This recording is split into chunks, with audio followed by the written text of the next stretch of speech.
Sovjetunionen efter 2. verdenskrig og planøkonomien. Utilfredshed med Sovjetunionen i Østblokken. Der var en stor utilfredshed med Sovjetunionen i Østblokken.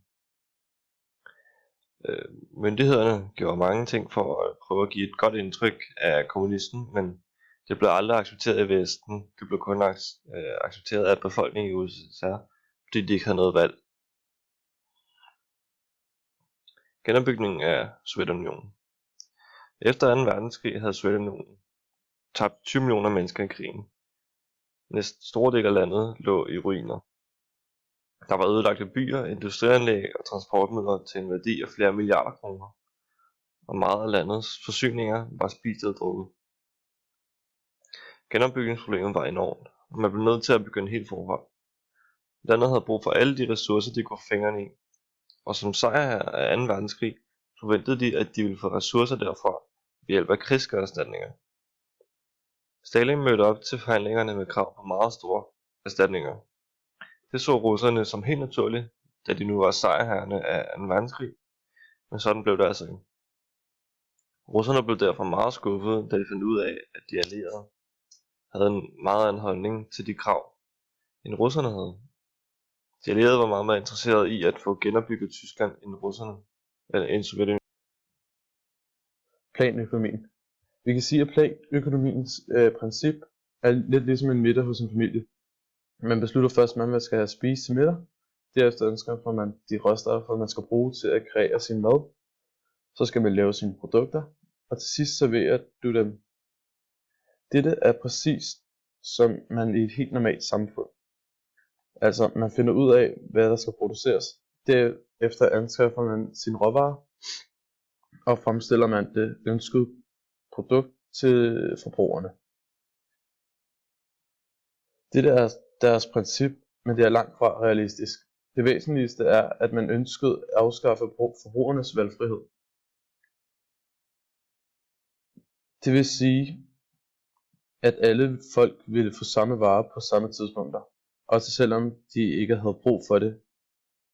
Resultatet ved alt dette kunne være en voldsom sortbørshandel, altså ulovlig handel. Fabrikker ville også være i store problemer. Hvis man ønskede, at for eksempel alle fik farvefjernsyn i løbet af 5 års periode, og så efter de 5 år, så ville dem, der producerede farvefjernsyn, være umiddelige. Så derfor er det fri forbrugsvalg. Det hindrer, at sortbørshandlen vokser og vokser, og de samtidig holder nogenlunde stabil produktion. Prissystemet.